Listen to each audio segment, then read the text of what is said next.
começo contando a história que eu contaria 1 milhão de vezes, que é a minha Sherazade, que é o meu avô, Enéas, que morreu aos 101 anos. E foi, sem dúvida nenhuma, o primeiro amor da minha vida. Foi a pessoa com quem eu aprendi o amor, né? Ele é um cara que foi alfabetizado aos 50 anos, um agricultor, que morou, enfim, nasceu em Minas, morou em Minas, num determinado momento da vida, depois de 11 filhos,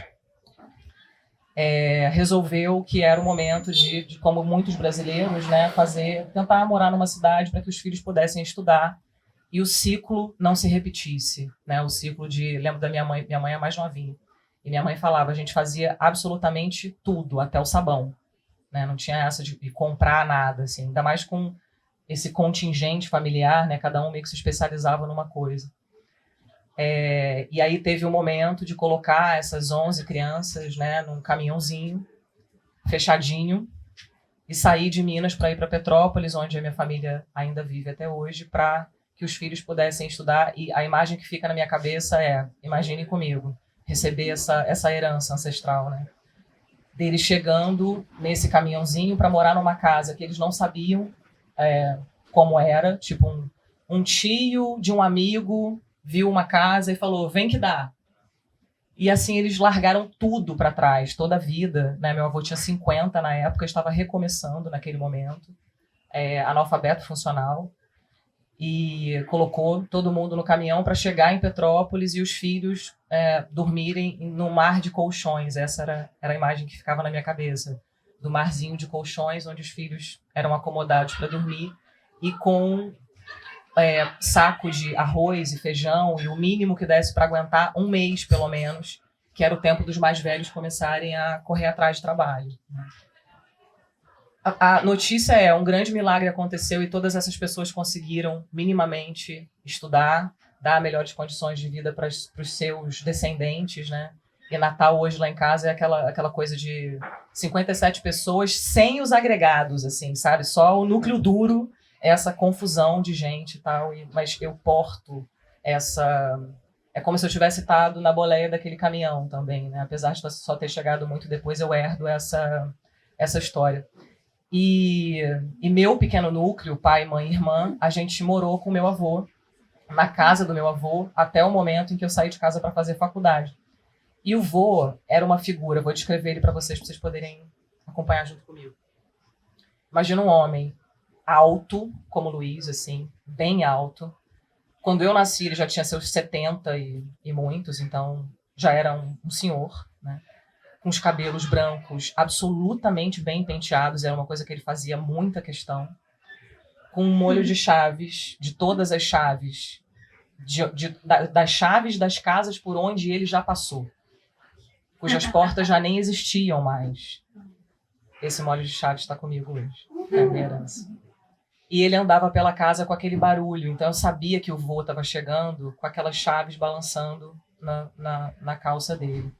Então ele era aquela companhia, os pais saíam para trabalhar e ficávamos eu e minha irmã em casa com o vô. E o vô era um cara muito silencioso.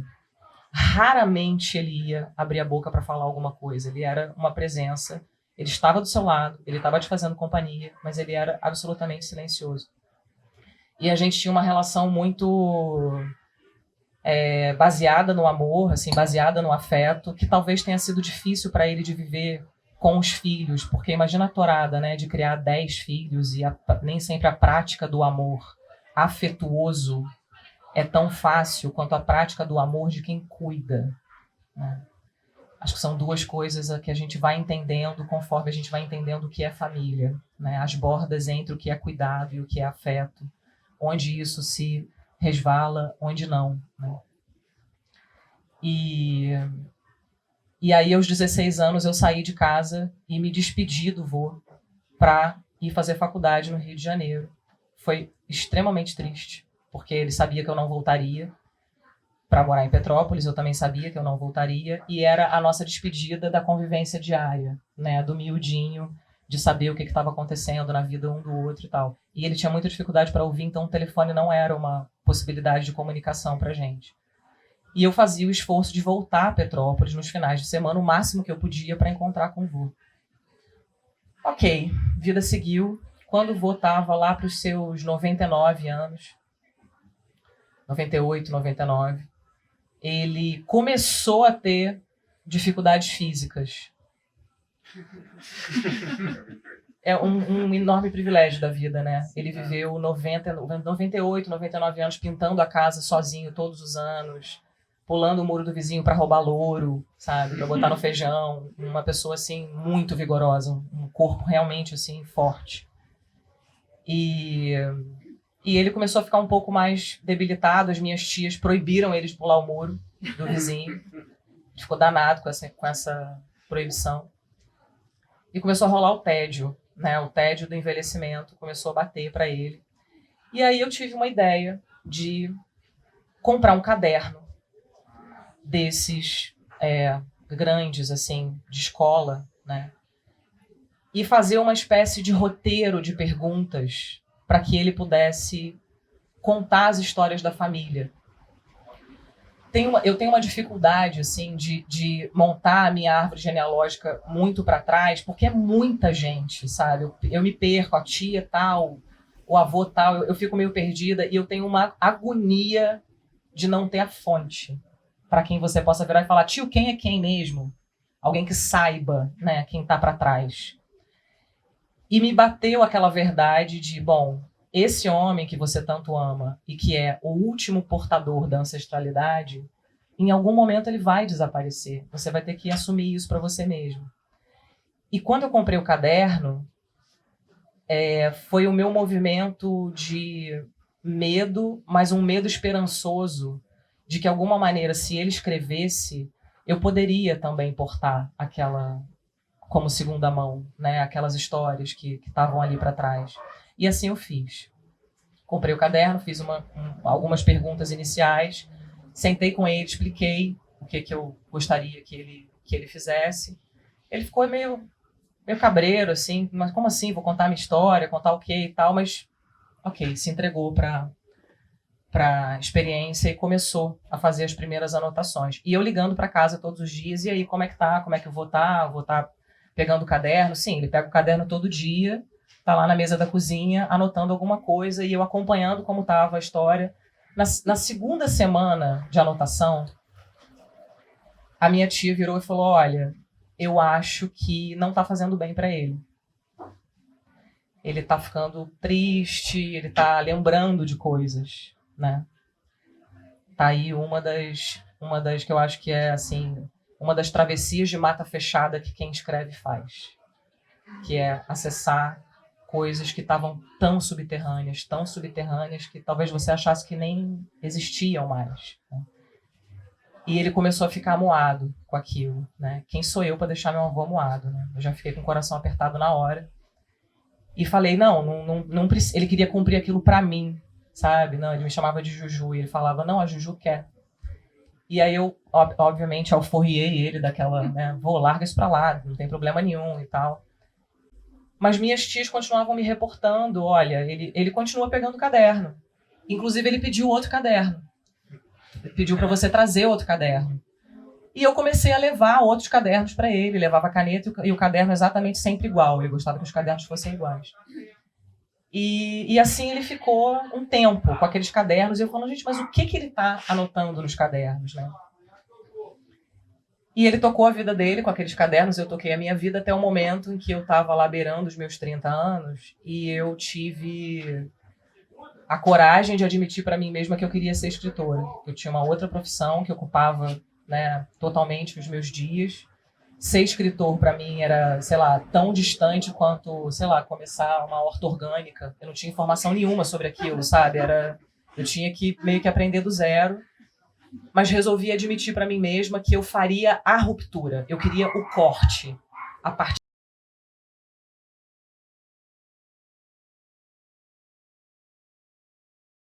com a minha vida anterior, da maneira como eu me dedicava àquilo. E obviamente que eu não sou boba nem nada. Vou tomar a benção do vô para fazer isso, né? E assim eu fiz. Chegou na sexta-feira, eu pedi demissão. No sábado, eu fui para Petrópolis para tomar a benção do vô, para me tornar escritora. Aí as coisas começam a encaixar. Chego em Petrópolis, na cozinha do vô, que era onde ele fazia as anotações dele. Tá ele sentado na mesa da cozinha, com o caderno aberto na frente dele. O pedestal da Bíblia na frente dele, sem a Bíblia, com outro livro apoiado ali, com 2 pregadores segurando as páginas para as páginas não virarem. E ele olhando e fazendo anotação. Um dedinho, assim, correndo as linhas e o outro, né, a outra mão fazendo as anotações. E eu cheguei perto e falei, vô, o que você está copiando? E ele, um livro aqui que me arranjaram. E aí eu fui olhar qual era o livro que tinham arranjado para o vô copiar. E o vô estava copiando As Mil e Uma Noites. Imediatamente eu entendi, obviamente, o que estava acontecendo ali, né? As Mil e Uma Noites é um livro que conta a história de Sherazade, que é uma mulher que conta histórias para driblar o algoz dela. Ela tem o canto da sereia contando histórias, e ela conta histórias todas as noites para que aquele homem não acabe com a vida dela. Então são as histórias que mantêm ela viva. E meu avô estava fazendo exatamente isso. Ele estava contando histórias para a morte. Ele estava adiando o fim, tecendo aquelas histórias que não importava nem um pouco que não fossem histórias dele. E isso, para mim, foi a maior mensagem que eu poderia receber logo assim que eu decidi me tornar escritora. A autoria não tem a menor importância. A importância que você tem é o seu caderno, e você continue contando histórias, ainda que não sejam as suas, ainda que as palavras não sejam as suas, porque dentro do canto da sereia a vida acontece. E a vida do meu avô estava acontecendo aos 99, aos 100, aos 101, quando ele desapareceu, por conta de ter se entregado para histórias daquela forma. E eu nem cometi a ousadia de, depois daquilo, virar e falar assim, benção, avô, eu quero me tornar escritora, porque ele já estava me pré-autorizando, né, a tornar escritora, inclusive me dizendo como eu deveria ser uma escritora, com aquela chave, né?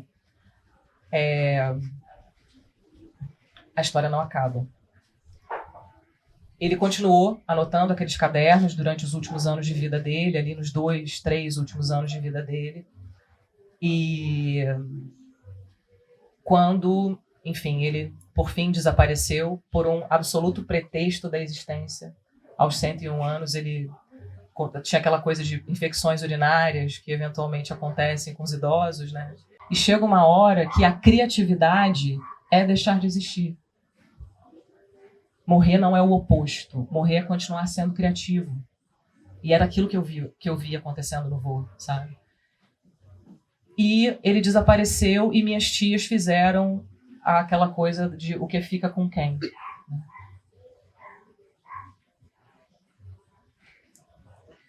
E elas me deixaram os 12 cadernos. São 12 cadernos que ele anotou nesse período, né, em que ele viveu para contar histórias e viveu para dizer que eu poderia ser escritora da maneira mais simples, assim, mais, né, bonita que a coisa pode acontecer. Esses 12 cadernos ficam no lugar mais nobre da minha pequena biblioteca, muito acima da minha cabeça, que eu não sou boba também, né? Bem acima da minha cabeça, e é naquilo que eu volto quando qualquer tipo de peraí, tá difícil, sabe? Ou o que será que vai acontecer? Eu vou para aquela letra ali dele, como uma espécie de alcorão, assim, eu não preciso nem ler, eu fico escaneando o olho naquelas páginas, sabe? E é como se eu estivesse voltando para casa. Ontem a gente leu uma frase assim, né, que é voltar para o amor, não, entrar no amor como se entra em casa. E aqueles cadernos são para mim o amor e a casa, sabe? Sempre. E, sem dúvida nenhuma, essa é a história que eu contaria pro resto da vida. Se eu tivesse que escolher só uma, seria a história do vô.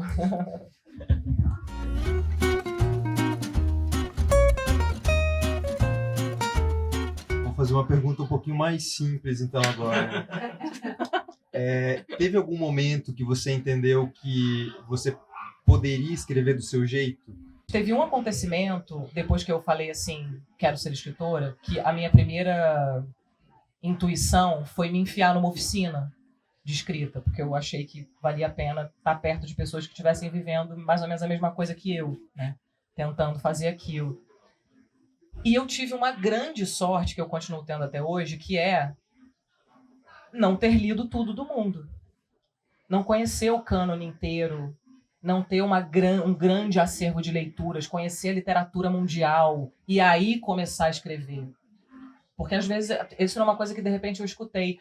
Vale a pena você ter um aporte de leitura X para você saber de onde você parte. E eu escutei aquilo e falei...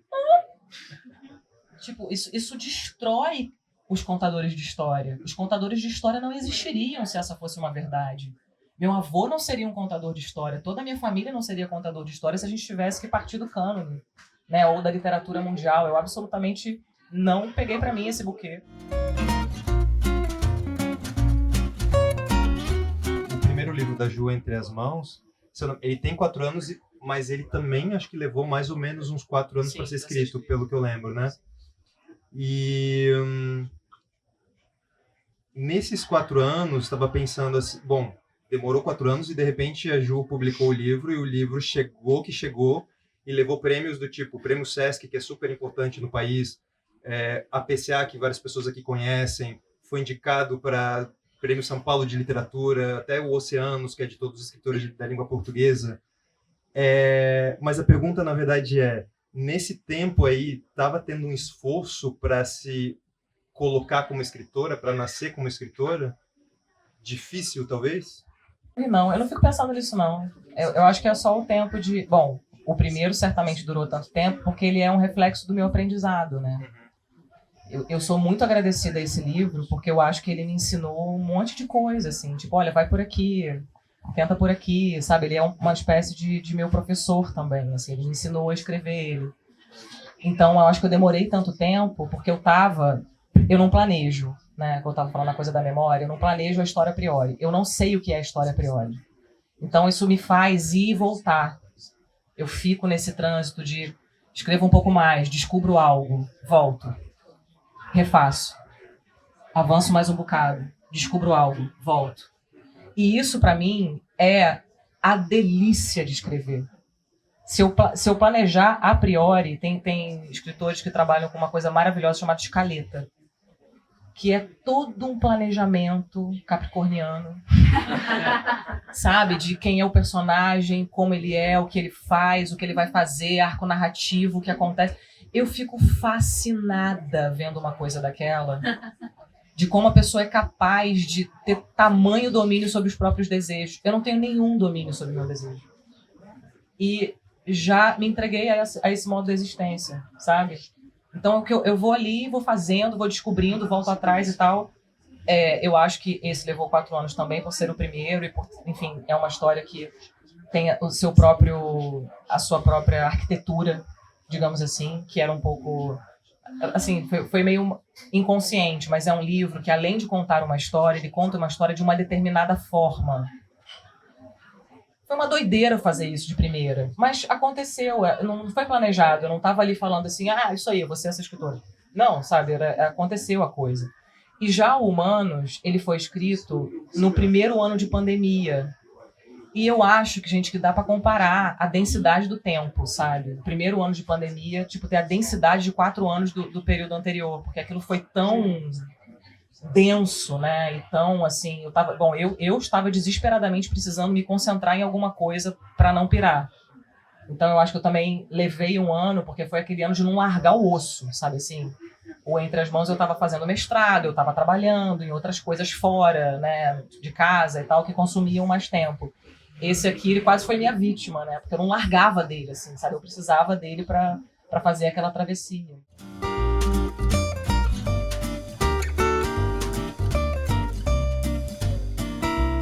Para você escrever, é mais como fazer pão? Gostei do... Ou escrever é mais como andar de cavalo? Ou ainda, se quiser, escrever... Melhor entrevistador do mundo, gente. Escrever poderia ser também, talvez, fazer um pão em cima de um cavalo galopando. Botar o cavalo para fazer pão, né? Gente, Marília Gabriela tá no chinelo, assim, né? Pobre Marília, não sabia de nada. O que foi a pergunta? Você planejou essa pergunta? Vou inverter. Você planeja suas perguntas ou elas aparecem pra você no momento? Não é possível, que isso? Você pensa quando pensa. Fala aí, você planejou essa pergunta? Eu quero saber, não é possível.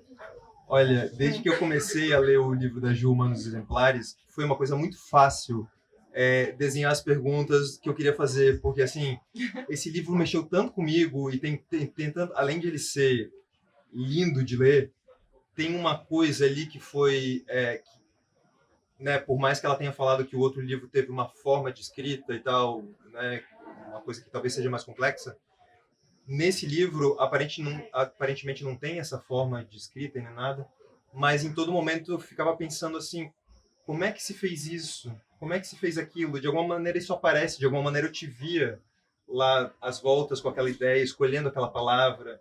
Então, assim, um pouco surgiu daí essas perguntas que eu não tive nenhum trabalho de transformá-las numa coisa mais séria. Eu pensei assim, é essa pergunta que é para Juliana, entendeu? E agora ela se vira para responder, agora ela né? se vira. Eu gosto de pensar na escrita. Todas as metáforas de trabalho manual eu acho que são muito pertinentes para escrever, ou pelo menos a maneira como eu me relaciono com escrever, sabe? De proximidade com o olho, paciência, fixação pelo detalhe. Nesse sentido, né? Do paralelo entre uma coisa e outra. Por outro lado, eu entendo que existe aqui um animal com o qual eu preciso me relacionar, que já existe fora de mim. Em muitos momentos, nos 2 livros aconteceu, mas no Humanos muito, de eu olhar para aquela história acontecendo e para a Natália, que é a personagem que a gente vai contar para vocês já sobre o que é a história, mas de eu olhar para ela e a relação dela com os amigos dela, a relação dela com o marido dela, e eu falar, gente, essa mulher, ela já existe, eu que estou correndo atrás dela. Sabe? Eu tô tentando catar umas palavras aqui para contar o que é a vida dela, mas ela tava ali, ó, cavalo correndo. E eu tinha que ir atrás dela, sabe? Talvez enfeitiçando ela com um pãozinho. Não sei. Ótimo.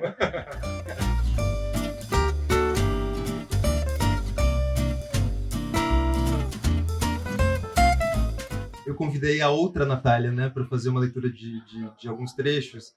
E aí eu escolhi um primeiro trecho em que essa personagem, a Natália, ela aparece ali e a gente tem uma ideia de como ela é. Eu gostaria de pedir para a Natália começar lendo esse trecho, para que daí logo em seguida a Ju falasse um pouco mais sobre essa personagem, um pouquinho mais sobre esse enredo, do que trata esse livro, assim, né? A velha se levanta bem devagar do sofá e, ainda mais devagar, alcança a bengala que está apoiada na mesa de centro. A filha, que mora longe, odeia a bengala e queria que a velha adotasse de vez um andador. Mas a velha odeia o andador, e entre esses 2 ódios venceu o da velha, por enquanto. Às vezes, entre lavar a louça e checar o nível da água no filtro de barro, essa velha não se detém em pensar sobre sonhos e sobre o futuro. Ela preferia não fazer isso, mas a sua cabeça discorda e faz. A cabeça dessa velha não é fácil. Ela se pergunta o que vai acontecer com o mundo, qual será o destino de todas as coisas vivas que moram em um planeta que flutua na galáxia e que ameaça tombar. Quando elas conversam ao telefone, a velha não conta para a filha que comprou Campari. Ela toma um copo e fica alegre e leve, a ponto de não se preocupar mais com o futuro do mundo. Elas conversam e conversam e então acabam dizendo que se amam bastante. Elas dizem isso uma para outra, a velha e a filha, e sobre isso nunca mentem. Isso não impede a filha de gostar mais da mãe quando ela se alimenta bem, quando toma banho com sabonetes cheirosos e faz a poupança. Ela gosta mais da mãe assim do que de qualquer outro jeito. A filha sente um prazer especial em controlar os remédios da mãe, embora alguns deles essa idosa nem tome mais. A filha ainda não foi informada disso, ou elas duas teriam um assunto a menos sobre o qual falar ao telefone. E elas gostam tanto disso, quer dizer, de terem sobre o que discutir vigorosamente, isso é muito gostoso, mesmo quando não é gostoso. A velha teve muitos anos para se preparar para ser a mãe ideal dessa filha que mora longe. Teve muitos anos para se tornar a velha mãe de uma filha também já velha a seu modo. A filha prefere ter uma mãe necessitada dos seus cuidados, uma mãe que precisa ser monitorada e orquestrada à distância, e não uma velha rebelde. Então a velha dá esse prazer à filha, porque afinal continua sendo bom para uma mãe ver os filhos contentes e satisfeitos, mesmo quando eles já passaram dos 70.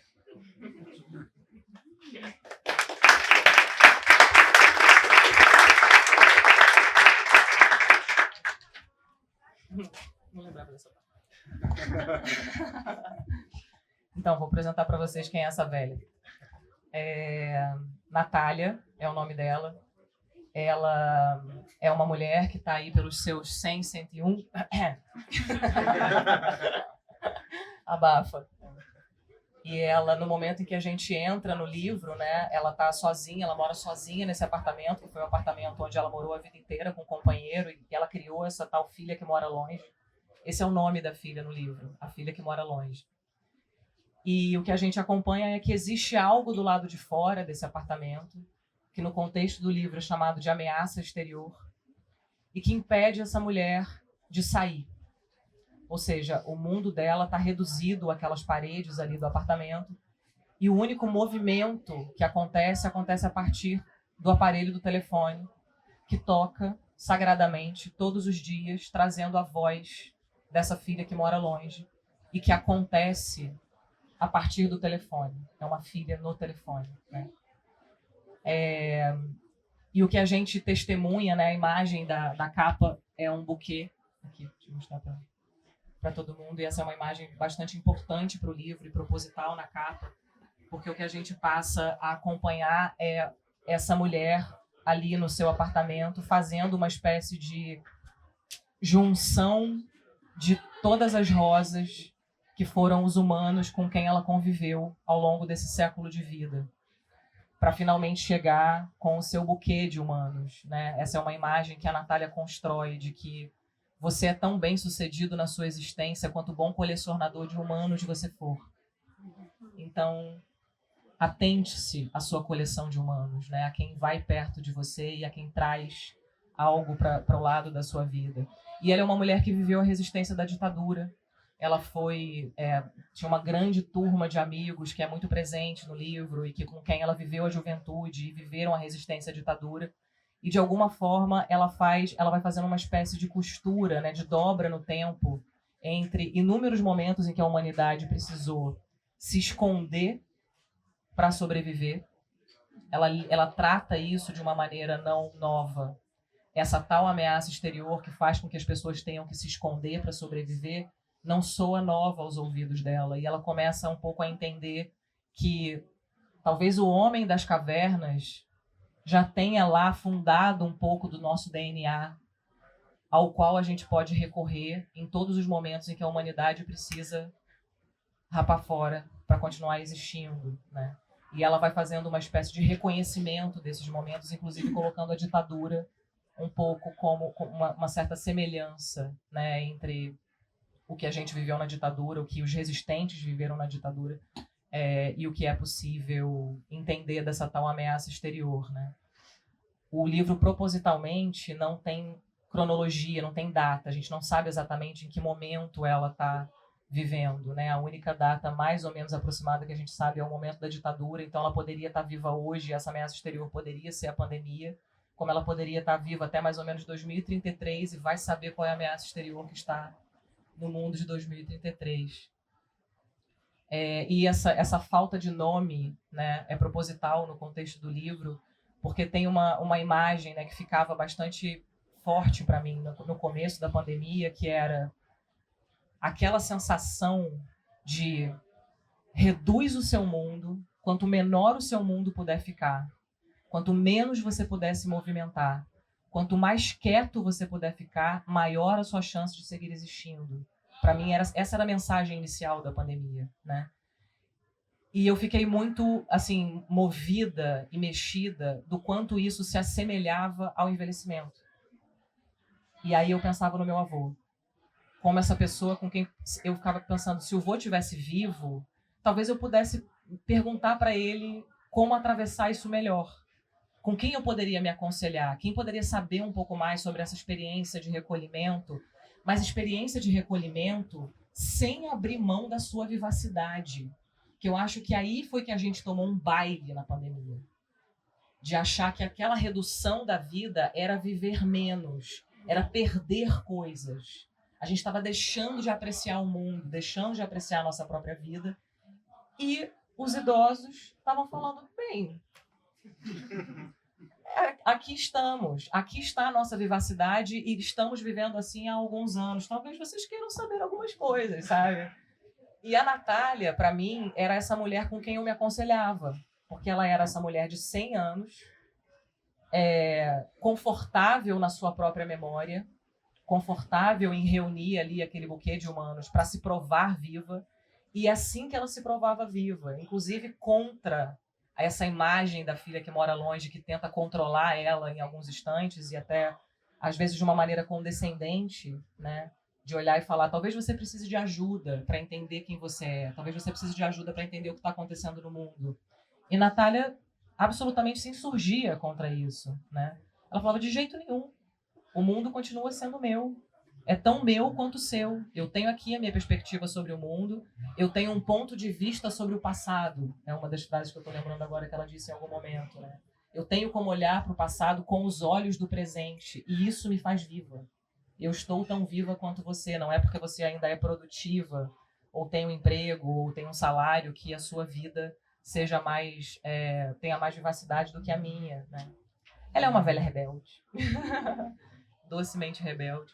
E essa palavra, né, a velha, é uma palavra que surgiu bem no começo da escrita, dela chamar ela mesma de velha. Ela tem essa coisa de olhar para si mesma como algo que está acontecendo aqui, e por isso ela pode falar de si mesma sem que a liderança dos sentimentos, por exemplo, sequestre todas as sensações do que ela está acontecendo. Então, é claro que ela se sente sozinha, né? É claro que ela tem a tristeza de ser a última sobrevivente de um grande grupo de amigos. É claro que ela sente falta do marido. Todas essas tristezas que talvez façam parte do nosso desenlace da existência, né? Entrar em contato com ele. Talvez a gente precise ficar tão leve e desenlaçado, né, de quem a gente amou, das histórias que a gente viveu, para poder abrir mão da vida ao final. Então, eu acho que ela tinha todos esses sentimentos, mas o fato dela olhar para a própria vida e falar de si mesma como a velha, essa mulher que está dentro do apartamento, que faz a coisa tal, e ela olhar isso como uma espécie de espetáculo que ela testemunha a própria vida e que ela pode ser um pouco de plateia para ela mesma ou para a própria história, faz com que ela, por exemplo, escreva um livro. Que ela mesma conte uma história sem a liderança da tristeza, sabe? Ou com a tristeza essa era uma coisa que eu pensava enquanto eu escrevia, assim, como que é possível você colocar a tristeza numa constelação de sentimentos e não como sentimento líder de algo que você está vivendo, né? Ficava me lembrando de momentos específicos da vida da minha família, de vida de pessoas que eu amo, em que existia sim a tristeza e de repente passa alguma coisa na rua que você fala, que coisa bonita, ou que te dá um pequeno sorriso, sabe? Algo assim que é quase como se fosse contraditório. Nossa, mas realmente assim, eu estou num momento tão triste e eu vi algo bonito, assim, eu ainda consigo ver a beleza, eu ainda consigo ter um pequeno sorriso. E aí você entende que os sentimentos, é quase como se eles precisassem uns dos outros para que a cor de cada um pudesse ser percebida, né? E a Natália tem esse entendimento, sabe? De que existe sim a solidão, existe sim a tristeza, mas ele está numa coletânea de outros sentimentos e de outras sensações que ela faz questão de tornar presentes também, sabe? Isso é bem curioso, assim, porque quando o livro saiu, o livro foi lançado em julho, é super recente, então eu ainda estou vendo, assim, como as pessoas tratam a história, né? E tem um movimento muito curioso, que é as pessoas leem a sinopse, tipo, uma mulher centenária está sozinha no apartamento, a filha entra pelo telefone, os amigos já morreram e tal, não sei o quê, e imediatamente concluem, ela está deprimida, solitária E isso é a maneira como a gente trata os idosos no Brasil. Já começa toda uma coisa... E eu falo, gente, calma, não é nada disso, assim.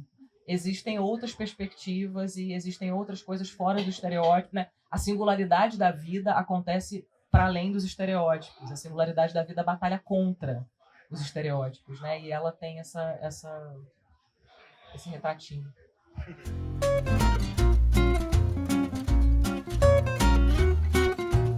Tem uma característica dessa personagem que é ótima, que a Natália também é muito fofoqueira. Então, ela era professora de redação, né? E tinha muito isso de, às vezes, tentando explicar para os alunos determinada coisa. Às vezes ela pegava algumas histórias de pessoas conhecidas, pessoas de casa, né? E depois que bom, tem outra personagem que também é fofoqueira, mas não é o caso. O caso é o seguinte, você acha que a fofoca... Ai, meu Deus. Você acha que a fofoca é uma injustiçada? Porque eu tenho a impressão de que se a gente não fofocasse, a gente também perderia as melhores histórias, não é? Você já respondeu, né? Você já disse o que você queria dizer sobre esse respeito. Você quer comentar, talvez? Ela não é fofoqueira, ela é interessada nos outros. Mentira, ela é mega fofoqueira. Eu acho que ela perderia muito do humor dela se ela não fosse fofoqueira. Não tô nem falando do humor como característica, assim, final, sabe? Tipo, chegar bem-humorada ao fim. Mas tô falando como método de vida. Assim, olhar, ter interesse na vida do outro o suficiente a ponto de não jogar o seu olho pra cima do que tá acontecendo. Mas querer olhar para aquela história como uma história... Olha esse humano acontecendo. Olha o que ele faz. Sabe? Sendo tipo, eu, no lugar dela, faria outra coisa. Não tem eu, assim, sabe? Não é nesse sentido. Ela é a fofoqueira raiz. De ter um fascínio absoluto pelos outros humanos a ponto de querer colecionar as histórias deles, sabe? E achar interessantíssima a maneira como outras pessoas... se atrapalham absolutamente com a existência e da maneira como ela também se atrapalha, sabe? E eu acho que esse método de vida dela talvez tenha dado para ela essa meio possibilidade de passar de patins pelos anos, sabe? Sem que cada passo tivesse um peso e aí o passar dos anos fizesse um pouco... Né, a carcaça inteira pesar. Eu acho que ela foi um pouco capaz de calçar os patins e meio que deslizar por cima de algumas coisas pra chegar ao final como ela chegou, sabe?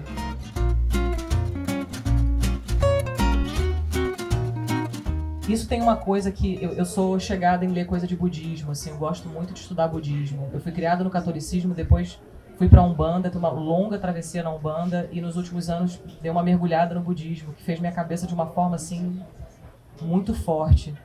E tem uma coisa bonita que um dos lamas que eu conheci disse, que é assim, olha que pergunta interessante, ele fala: quando você pega a questão e desloca do centro da cabeça para o centro do coração, a resposta é a mesma?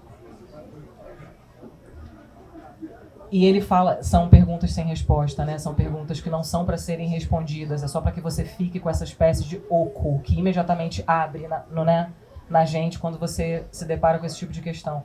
Mas eu acho que esse tipo de exercício diante das coisas da vida, que é de que maneira você pode interpretar sem interpretar? De que maneira você pode ver algo acontecendo sem lançar para cima disso as palavras prontas que se apresentam na cabeça? Porque a nossa cabeça é feita para isso, né? Para olhar algo e imediatamente apresentar uma interpretação para aquilo.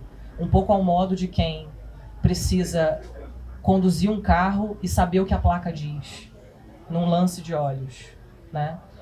E a gente adota um pouco desse procedimento quase como para a vida inteira, como se fosse possível, e não é. Só que para resistir a isso é como se você tivesse que ser afeito ao vagaroso. E dar um passinho pro lado para falar como eu posso olhar para isso, como eu posso interpretar sem verbo. Se eu deslocar da cabeça para o coração, eu interpreto da mesma maneira, né? Se eu olhar o cetim para além da cor, o que eu sinto? Não sei, eu tô inventando uma pós-verdade, porque não foi isso que eu pensei olhando o cetim Do Luiz, mas tô pensando nisso como procedimento, assim, sabe? De, por exemplo, olhar para a ditadura, que é algo que acontece dentro do livro, do ponto de vista de quem estava na mesa de jantar das famílias, e não necessariamente no fronte, ou não necessariamente nos porões.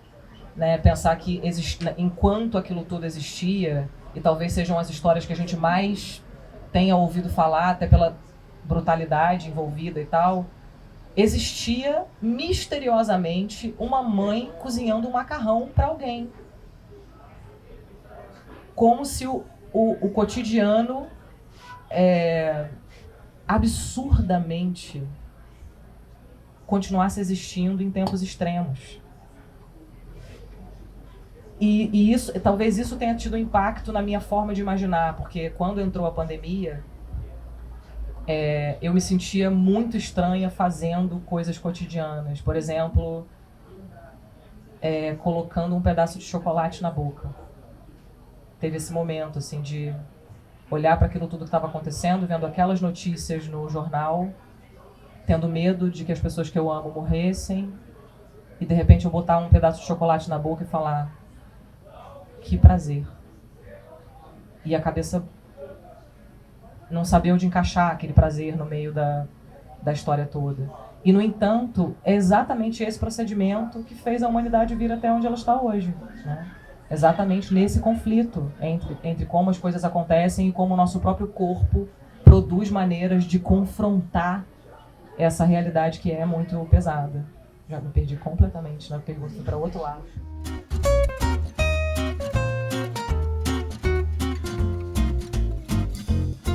Queria encerrar esse encontro fazendo a mesma proposta que eu fiz para o Carlos,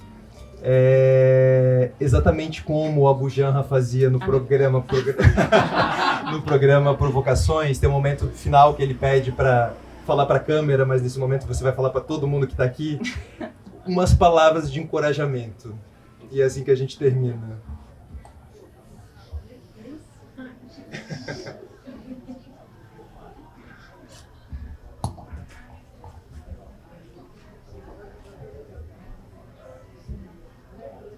O coração acelerou.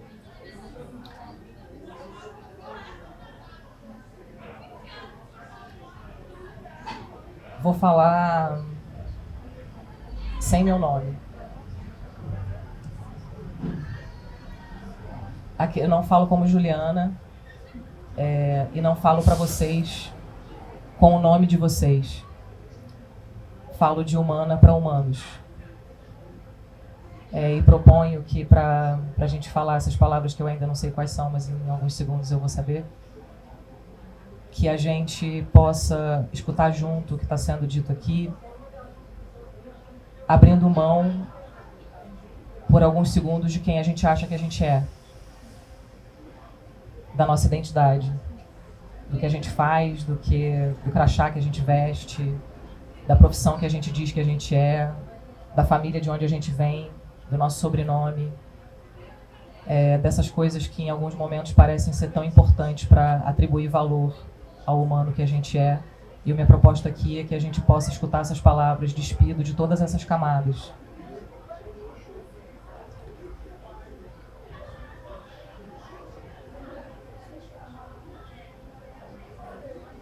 Por mais contorcionismo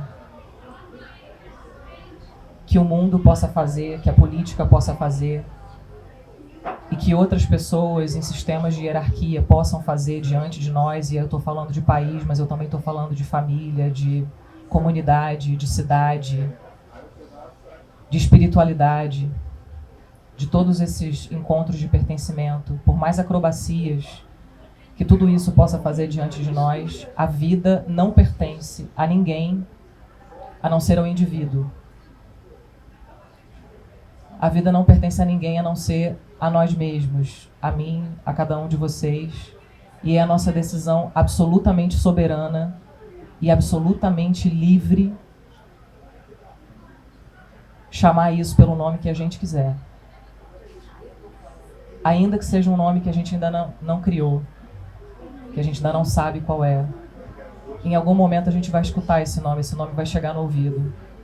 E essa decisão vai ser soberana de cada um de nós. E talvez a partir daí a gente comece a contar uma nova história. E talvez seja o nosso próximo encontro aqui, quem sabe, a partir dessa próxima história. Eu pego essa deixa para agradecer os olhares de todos vocês que me deixaram falar coisas sem a minha identidade também, sem que eu ficasse aprisionada num lugar de escritora, e em nenhum momento o olhar de vocês me aprisionou. E eu acho que quando a gente consegue deixar o outro livre diante da gente, a gente já sabe começar a ser livre diante dos outros. E vocês fizeram isso por mim. E eu queria dizer que foi muito bonito ver vocês livres aí, me deixando ser livres aqui. Foi uma noite muito bonita, assim, tô toda arrepiada. Obrigada por estarem aqui e bela vida para vocês todos.